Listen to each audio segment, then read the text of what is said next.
Hello students, आप सभी का वेलकम है एक बार फिर से आपके अपने यूट्यूब चैनल ड्रीम क्लासेस पे।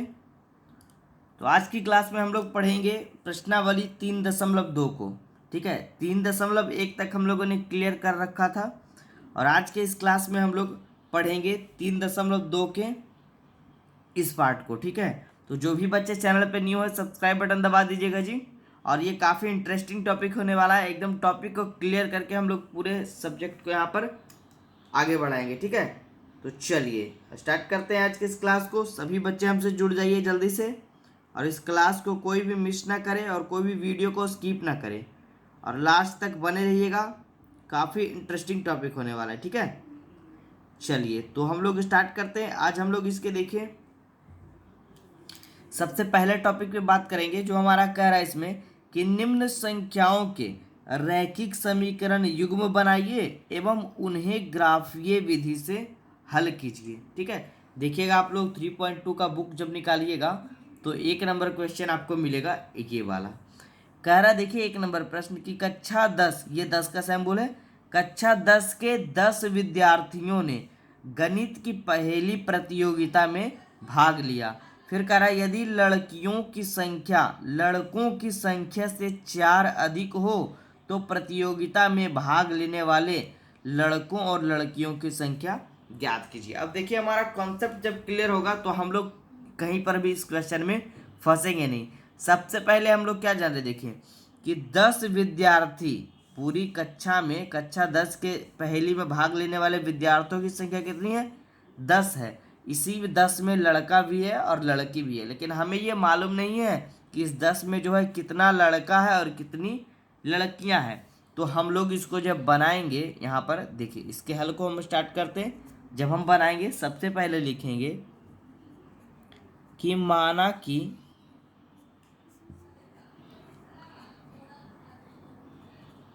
लड़कों की संख्या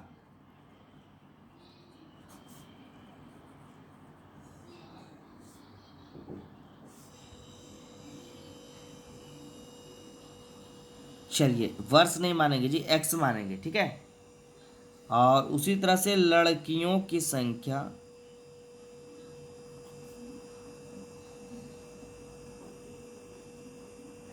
क्या मान लेंगे? बाई।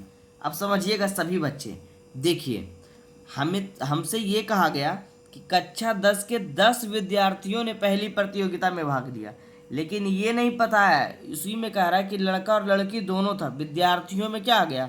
लड़का और लड़की दोनों। ठीक है, यहाँ पे देखिए साइड में लिख रहे हैं।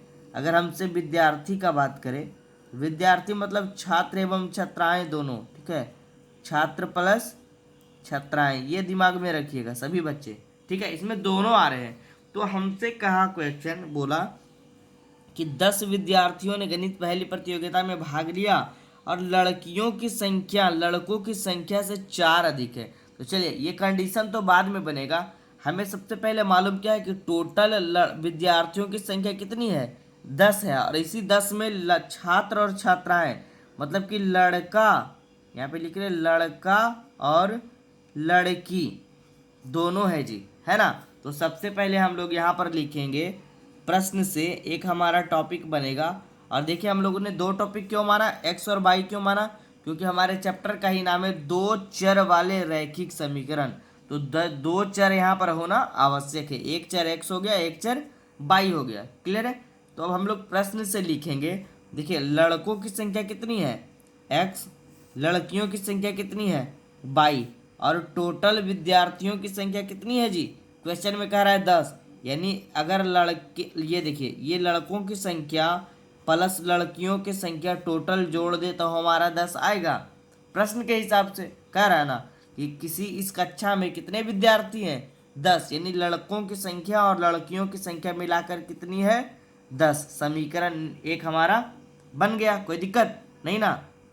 चलिए अब इसी तरह से इसी में लिखेंगे हम लोग पुनः प्रश्न से। समझते जाइएगा सारे बच्चे, नीचे कमेंट बॉक्स खाली पड़ा है जी।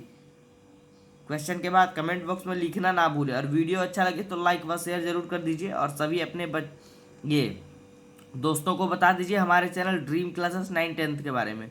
चलिए अब हम लोग नीचे देखेंगे इसके बाद हमसे पुनः प्रश्न एक कंडीशन रखा, ठीक है। ये तो हमने अपने मन से कर दिया कि अगर विद्यार्थियों की संख्या 10 है तो लड़के और लड़कियों की संख्या को अगर हम जोड़ दे तो हमारा 10 आ जाएगा, समीकरण 1 बन गया हमारा। अब इसमें कंडीशन कह रहा है, ये देखिए, ठीक है, यदि लड़कियों की संख्या लड़कों की संख्या से 4 अधिक हो, ठीक है। देखिए लड़कियों की संख्या को हम लोगों ने क्या माना, बाई, तो यहाँ पर लिख सकते हैं हम लोग बाई बराबर, यानी लड़कियों की संख्या बराबर, चलिए लिख देते हैं। देखिए कंडीशन क्या कह रहा है, लड़कियों की संख्या, समझते जाइएगा जी, हार्ड नहीं होता है मैथ, बस समझने का दिक्कत होता है। लड़कियों की संख्या बराबर, देखिए क्या कह रहा है, यदि लड़कियों की संख्या जो है वो लड़कों की संख्या से 4 अधिक है, तो लिख सकते हैं यहाँ पर लड़कों की संख्या और प्लस में क्या 4, यही बोल रहा है ना क्वेश्चन। तो चलिए लड़कियों की संख्या को हम लोगों ने क्या माना जी, बाई, बराबर लड़कों की संख्या को क्या माना, x और प्लस 4, ये हमारा कंडीशन आ गया, बाई बराबर x प्लस 4, कोई दिक्कत नहीं ना। चलिए अब देखिए इसी टॉपिक को जब हम आगे बढ़ाएंगे तो इसको हम लोग लिख सकते हैं इधर, ये देखिए ये बाई हो गया और ये x हमारा प्लस, इधर प्लस में बराबर के इधर लाएंगे तो माइनस हो जाएगा, माइनस बाई बराबर में कितना जी 4, ठीक है। अब देखिए ऐसे अगर दिक्कत आ रही है बच्चों को तो यहाँ पर समझिए, इसको हटाइए, चलिए फिर से थोड़ा सा देखिए यहाँ पर देखिए हमारा टर्म में होता है क्या, पहले x रहता है बाद में बाई, तो इस बाई को हम इधर ले आते हैं, समझिएगा। देखिए बराबर यहाँ पर हम लोगों ने दे दिया, यहाँ पर x हमारा है, इस बाई को हम इधर लाएंगे तो यहाँ पर माइनस हो जाएगा, और यहाँ पर जो समझिए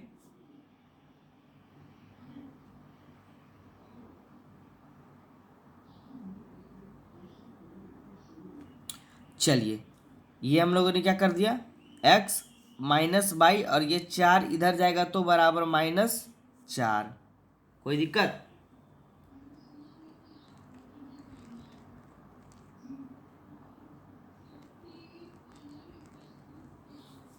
चलिए इस तरह से भी हो जाएगा, तो हमारा समीकरण यहाँ पर क्या क्या बन जाएगा, x माइनस बाई बराबर -4, ये बना हमारा समीकरण नंबर 2, ठीक है। समीकरण किसी तरह से भी बना सकते हैं हम लोग। चलिए तो ये 2 समीकरण हमारा बन गया।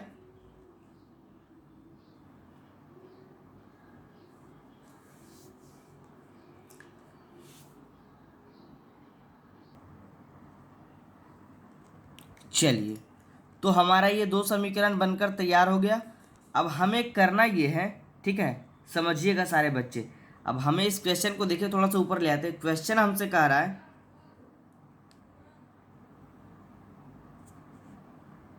ये देखिए ऊपर देखिए कि निम्न संख्याओं के रैखिक समीकरण युग्म बनाइए, जो कि हम लोगों ने बना लिया, एवं उन्हें ग्राफीय विधि से हल कीजिए। तो चलिए हमारा ये तो तैयार हो गया जी। अब देखिए ग्राफीय विधि का रूल क्या है, ठीक है। तो चलिए यहाँ पर लिखेंगे, अब हम लोग समझिएगा सारे बच्चे, यहाँ पर लिखेंगे कि ग्राफीय विधि द्वारा हल, ठीक है, समझने का प्रयास करेंगे सारे बच्चे। अब हम लोग थोड़ा सा ग्राफ पे आएंगे और उसके कंडीशन पे आएंगे। तो सबसे पहले हम लोग लिखेंगे समीकरण 1 के लिए, समीकरण 1 के लिए, ठीक है।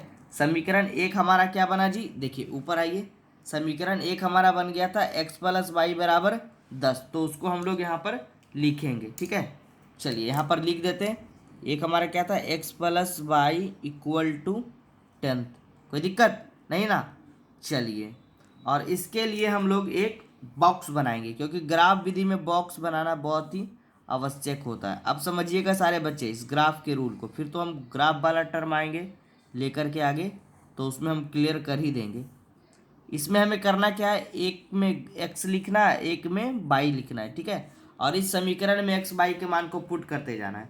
अब देखिए मान लीजिए इसमें करेंगे क्या, हम लोग इसमें लिखेंगे 1 नंबर में कि यदि x बराबर हम लोग 4 लेते हैं, ठीक है, 4 लेने पर कि हमारा जो है x बराबर हम अगर 4 लेते हैं, अपने मन से ले सकते हैं कुछ भी आप, ठीक है। और ऐसा ऐसा टर्म लेना, ऐसा संख्या लेना जिससे कि हल छोटा आ जाए। देखिए समझिएगा पहले पूरा, उसके बाद बात करते हैं। मान लीजिए हम लोग x बराबर 4 लिए इस समीकरण में, तो यहाँ पर हमारा समीकरण क्या है, x प्लस वाई बराबर 10। तो x के बराबर तो हम लोगों ने 4 ले लिया, यहाँ पर लिखेंगे 4 प्लस वाई बराबर 10। तो वाई बराबर क्या आ जाएगी, 10 आ जाएगा, 10 और ये 4 इधर आएगा तो -4 बराबर कितना, 6। मतलब कि जब हम x बराबर 4 लेते हो तो y बराबर हमारा कितना आ गया, 6। चलिए अपने मन से आप कुछ भी लीजिए, ठीक है। चलिए एक और ले लेते हैं कोई टर्म। चलिए x बराबर 5 ले लेते हैं इस बार। यदि x बराबर 5 लेते हैं तो x बराबर 5 लेने पर तो अब हमारा समीकरण क्या है, x प्लस वाई बराबर 10। तो x बराबर 5 लिए तो 5 प्लस वाई बराबर 10 आ गया।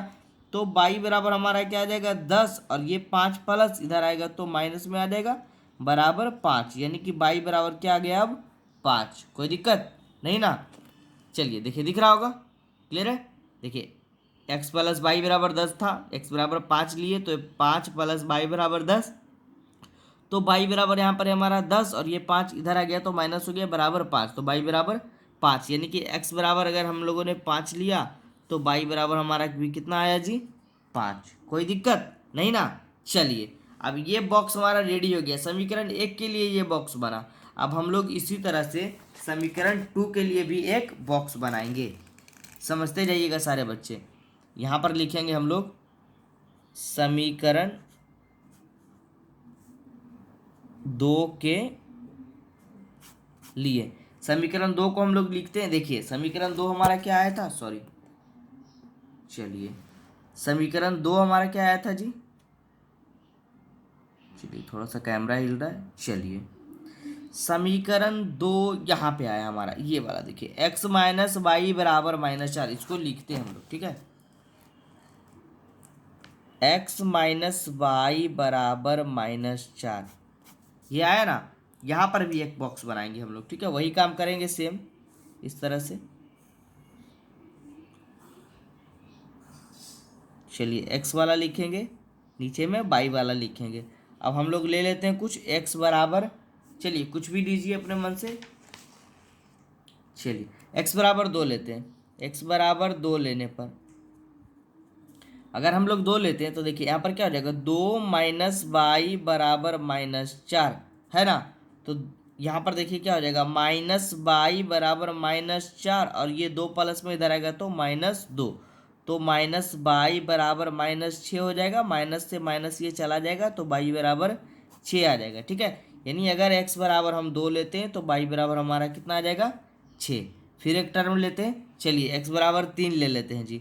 x बराबर 3 लेने पर, ठीक है, x बराबर 3 अगर लेंगे तो हमारा टर्म क्या है, देखिए यहाँ पर कि x माइनस वाई बराबर -4, ये समीकरण है। जब हम इसको हल करेंगे x बराबर 3 लेंगे तो 3 माइनस वाई बराबर -4। तो हमारा माइनस वाई बराबर क्या आ जाएगा, -4 और ये +3 इधर आएगा तो -3।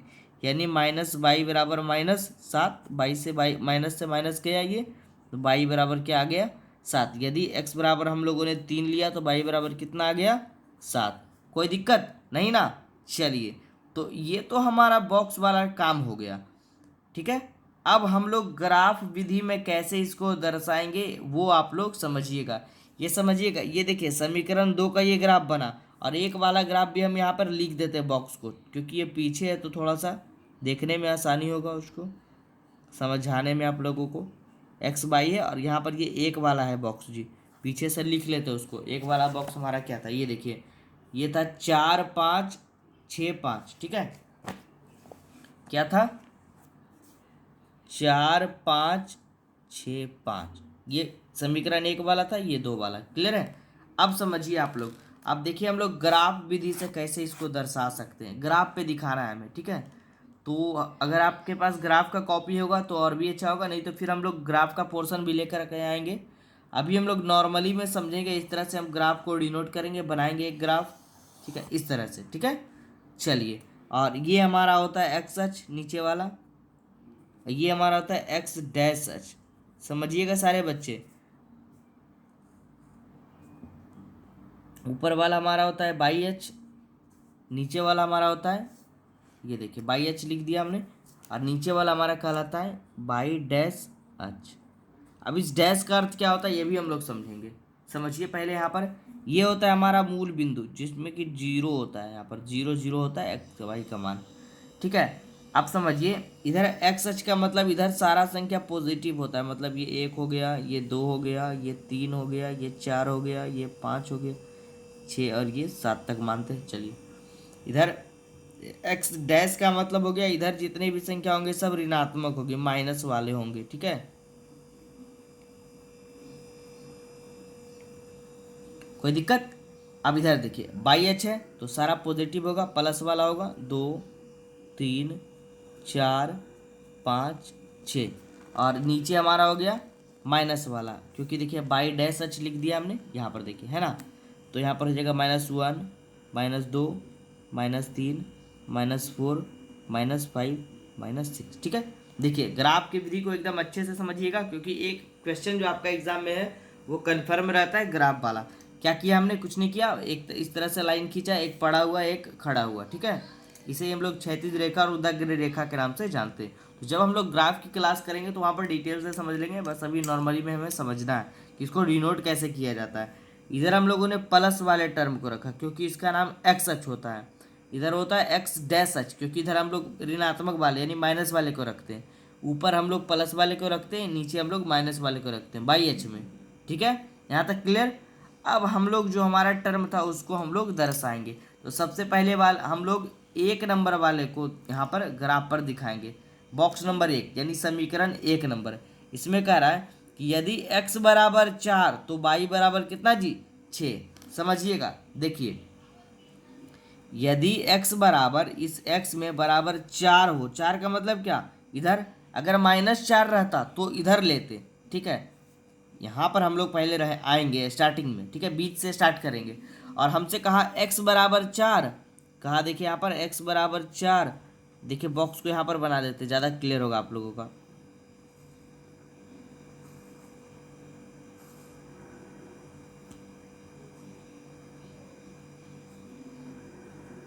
ये बॉक्स था आपका 1 नंबर वाला, देख लीजिएगा पीछे। ठीक है, अब समझिए आप लोग, इसमें कह रहा है यदि x बराबर 4 लीजिएगा जी तो y बराबर आपको 6 लेना पड़ेगा।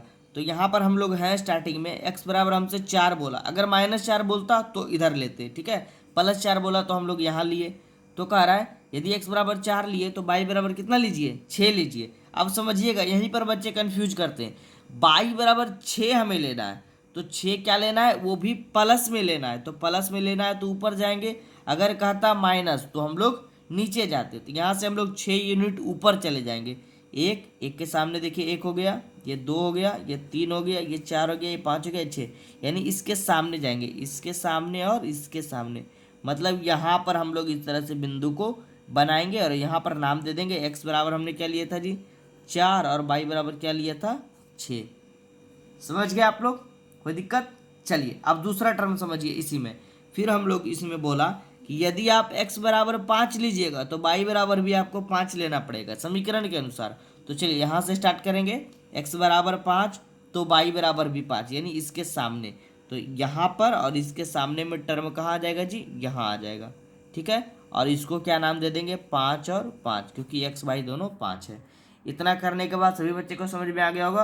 अब कुछ नहीं करना है, अपना इंच निकालना है। ठीक है, स्केल प्रकार बॉक्स से, और उसको इस तरह से सीधे इस तरह से मिला देना है। ठीक है, हमारा ये ग्राफ तैयार हो गया। और एक काम और छोटा सा करना है आपको, इतना लिखने के बाद इसमें आपको, क्योंकि देखिए ये हमारा किसका ग्राफ है? ये बॉक्स जो है ये हमारे समीकरण 1 का है। तो समीकरण 1 हमारा क्या था जी? x + y बराबर 10, यहाँ पर हमें लिख देना है। ठीक है, चलिए इसका काम हो गया क्लियर। अब इसी ग्राफ में बॉक्स नंबर 2 पे ध्यान देना है। ठीक है, बॉक्स नंबर 2 क्या कह रहा है? चलिए देखिए बॉक्स नंबर 2 हमारा इसमें कह रहा है, ये देखिए इस बॉक्स को हम फिर से यहाँ पर लिख रहे हैं, थोड़ा सा बना देते तो आसानी होगा आपको समझाने में। वही काम सेम करना है, एक्स बाई एक्स में लेंगे अगर 2 तो यहाँ लेंगे 6, एक्स में लेंगे अगर 3 यहाँ लेंगे 7। अब समझिए, ठीक है, देखिए फिर से शुरुआत करेंगे। यदि x में 2 लेंगे, x में हम 2 लेंगे तो y में कितना लेंगे जी? 6। तो यहाँ जाएंगे ना, यहाँ पर लिख कर ऐसे करके और 2 और 6 का सिंबल बना देंगे। फिर से अगर कहेंगे अगला हमारा देखिए, x बराबर अगर 3 लीजिएगा तो y बराबर 7 लीजिए। x बराबर अगर 3 लेंगे तो y बराबर कहाँ जाना है 7, यानी इसके ऊपर 7 कहाँ लाएगा यहाँ पर। ठीक देखिए 3 और 7 के ऊपर यहाँ पर।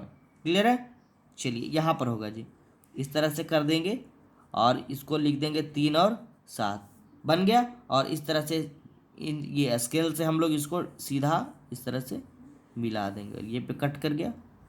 क्लियर है, यही हमारा। और इसमें देखिए यहाँ पर लिख देंगे, यहाँ पर इस कहीं पर भी लिख सकते हैं इस लाइन में दूसरा समीकरण क्या था। दूसरा समीकरण हमारा था x माइनस वाई बराबर शायद -4 था, है ना, ये था दूसरा। तो ये हमारा ये समीकरण 1 का ग्राफ बना, ये समीकरण 2 का ग्राफ बना, दोनों एक ही में बनाना। यही हमारा हो गया इस ग्राफ ये निरूपण। ठीक है, तो जिन बच्चों को दिक्कत अगर लग रहा है तो वीडियो को पीछे करके फिर से देखिए, एकदम कन्फर्म आपका क्लियर हो जाएगा ये। ठीक है, तो इसी तरह से ग्राफ के रूप को भी डिनोट करना है। तो चलिए, मुझे उम्मीद है कि सभी बच्चों को ये क्वेश्चन समझ में आ गया होगा। अब इसी तरह से हमारा एक दूसरा क्वेश्चन इसमें है, उसको भी हम लोग बना लेंगे, बस हम लोग सोल्यूशन कर लेंगे। आप लोग घर में आराम से खुद से ग्राफीय विधि पर उसको हल कर लीजिएगा। ठीक है, चलिए एकदम आराम से समझते जाएंगे। और सभी बच्चे हमें लास्ट में कमेंट बॉक्स में कमेंट कर बताएंगे कि क्या उनका ये टॉपिक जो है वो क्लियर हो पाए कि नहीं। चलिए अगला क्वेश्चन हमारा देखिए है क्वेश्चन नंबर 2 इसमें कि 5 पेंसिल तथा 7 कलमों का कुल मूल्य 50 रुपया है। ठीक है, तो लिखेंगे हम लोग कि माना कि एक पेंसिल का मूल्य बराबर x रुपया और एक कलम का मूल्य इक्वल टू 22 रुपया। ठीक है, क्योंकि हमें मालूम नहीं है कि एक पेंसिल का मूल्य कितना है और एक कलम का मूल्य कितना है। बस हमसे क्वेश्चन कह रहा है कि 5 पेंसिल तथा 7 कलमों का कुल मूल्य 50 रुपया है, जबकि इसी तरह 7 पेंसिल और 5 कलमों का कुल मूल्य 46 रुपया है। तो एक पेंसिल का मूल्य तथा एक कलम का मूल्य ज्ञात करें। तो हम लोग मान लेते हैं, हमसे ये पूछ रहा है कि एक पेंसिल का मूल्य और एक कलम का मूल्य आप ज्ञात करिए। तो हम लोग मान लेंगे एक पेंसिल का मूल्य x रुपया और एक कलम का मूल्य 22 रुपया। अब हम लोग आएंगे प्रश्न पे, जो हमसे कहेगा कंडीशन उसके हिसाब से हम लोग समीकरण को बनाएंगे। प्रश्न से आएंगे, कह रहा है 5 पेंसिल, अगर एक पेंसिल का मूल्य x रुपया है तो 5 पेंसिल का मूल्य 5x रुपया होगा। अब ये कैसे होगा समझिए, अगर आपसे कह दे कि एक पेंसिल का मूल्य, समझिएगा सारे बच्चे जी, अगर कह दे आपका एक पेंसिल का मूल्य 5 रुपया है तो इसी तरह कह देगा 5 पेंसिल का मूल्य, तो आप लोग क्या करिएगा, इस 5 गुने 5 करिएगा ना, तभी तो 25 आएगा, यानी इस 5 में 5 से गुना कर दीजिएगा, है ना। तो इसी तरह से हम लोग माने यहाँ पर कि एक पेंसिल का मूल्य x रुपया है, मालूम नहीं कितना है, इसी x की जगह यहाँ पर 5 माने थे। तो कह रहा है इसी तरह के 5 पेंसिल का मूल्य, तो 5 गुने x करिएगा, यहाँ पर क्या हो जाएगा 5x। तो प्रश्न से हमारा कह रहा है 5 पेंसिल यानी 5x और प्लस 7 कलमों का मूल्य, ये कितना 7 बाई का कुल मूल्य, मतलब दोनों को जोड़ देने पर, दोनों के मूल्य को जोड़ देने पर कितना रुपया देना पड़ेगा हमें 50 रुपया। समीकरण नंबर 1 जी, क्लियर है। ठीक है, फिर कह रहा है पुनः प्रश्न से, फिर एक कंडीशन इसमें आया, समझते जाइएगा सारे बच्चे, समझते जाइएगा और हमें नीचे में कमेंट बॉक्स में बताते जाइएगा कि आपको समझ में आ रहा है कि नहीं। फिर कह रहा है एक पेंसिल का, ये देखिए सॉरी, 7 पेंसिल तथा 5 कलमों का कुल मूल्य, 7 पेंसिल का मूल्य कितना हो जाएगा इस बार 7x प्लस 5 कलम यानी 5 बाई इक्वल टू कितना 46 रुपया। समीकरण नंबर 2, क्लियर है। शुरू में हमसे बोला 5 कलम और 7 पेंसिल, ठीक है, ये सॉरी 5 पेंसिल और 7 कलम का मूल्य 50 रुपया है। अब हमसे बोला कि 7 पेंसिल और 5 कलम का मूल्य 46 रुपया है, तो दो समीकरण तो हमारा बन गया, क्लियर है। अब हम लोग क्या करेंगे, देखिए दो समीकरण हमारा इस तरह से बन गया, इसको नीचे हम लोग फिर से लिखते हैं 5x प्लस 7 बाई बराबर 50 और दूसरा हमारा बन गया 7x प्लस 5 बाई बराबर 46। चलिए इसको लिख देते हैं फर्स्ट, इसको लिख देते हैं सेकेंड, क्लियर है। हम लोग लुप्तीकरण विधि पढ़े थे जी पीछे, ठीक है, कि जब इस तरह का टर्म दिखे तो क्या करना है, कोई भी एक टर्म बराबर कर देना। यहाँ पर 5x है, यहाँ पर 7x है, तो चलिए इसके आगे वाले को इससे हम गुना कर देंगे और इसके आगे वाले को इससे गुना कर देंगे, तो हमारा बराबर हो जाएगा। हमने सीखा था लुप्तीकरण विधि में जी, जिन बच्चों ने नहीं देखा था वो पीछे वाला वीडियो जरूर देख लीजिए। इससे हमारा ये होगा कि आपका हमारा एक टर्म बराबर हो जाएगा पहला, ठीक है। बराबर करने के लिए हम क्या करेंगे, इसके गुना को, इसके x वाले गुना को ऊपर गुना कर देंगे और इसके एक्स वाले गुना को नीचे गुना कर देंगे तो हमारा टर्म बराबर हो जाएगा। देखिए कैसे होगा, समझिए। 5x गुने 7 कितना हो गया, 7×5 = 35x प्लस 7×7 = 49 बराबर 7×5 = 35 350। क्लियर है। और फिर यहाँ पर करेंगे 7×5 = 35x, ये भी हो जाएगा, और प्लस 5×5 = 25 बराबर क्या हो जाएगी, हो जाएगा जी 46×5 करिएगा तो आएगा 230। देखिए अब हमारा देखिए एक टर्म बराबर हो गया, तो हम लोग यहाँ पर इसके आगे कुछ नहीं तो प्लस होगा, तो हम लोग वही लुप्तीकरण विधि में क्या करते थे, घटाने वाला कार्य।